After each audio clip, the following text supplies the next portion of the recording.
Bonjour à toutes et à tous. Nous allons vous montrer comment faire la mise en enveloppe à partir de la liste de matériel. Tout d'abord, cliquez sur Calcul de l'enveloppe pour démarrer le calcul automatique.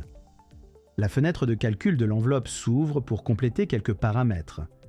Dans Famille d'enveloppes, vous trouverez une liste de toutes les enveloppes compatibles avec la liste de matériel. Les indices de protection IP et IK peuvent être complétés pour être utilisés comme filtre pour la famille d'enveloppes. Vous pouvez ensuite définir le paramètre arrivé par le haut ou le bas. Ensuite, vous pouvez indiquer le pourcentage minimum de réserve dont vous aurez besoin pour votre enveloppe et à la famille d'enveloppes à laquelle elle doit appartenir.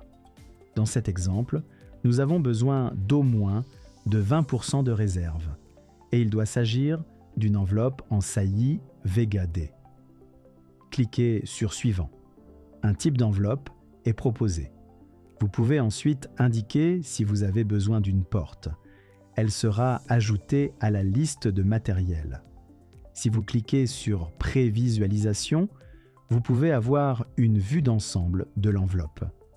Dans cette vue d'ensemble, nous pouvons voir les principaux appareils arrivant par le haut, les appareils modulaires et un répartiteur qui a été automatiquement ajouté par HaggerCAD. Cliquez sur Terminer pour valider. Il existe différentes vues possibles de l'enveloppe, comme la vue de dessous ou isométrique.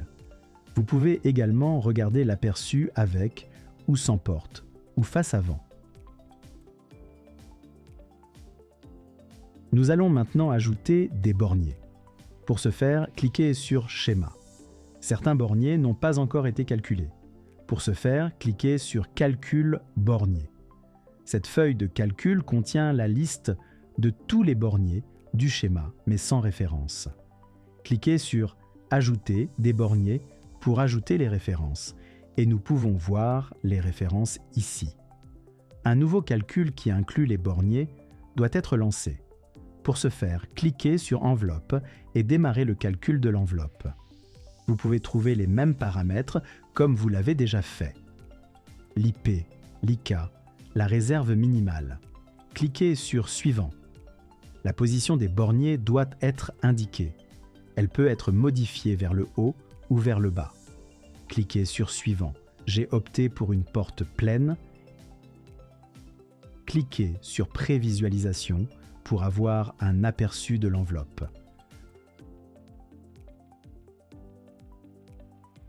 Une nouvelle ligne pour les borniers a été ajoutée en bas.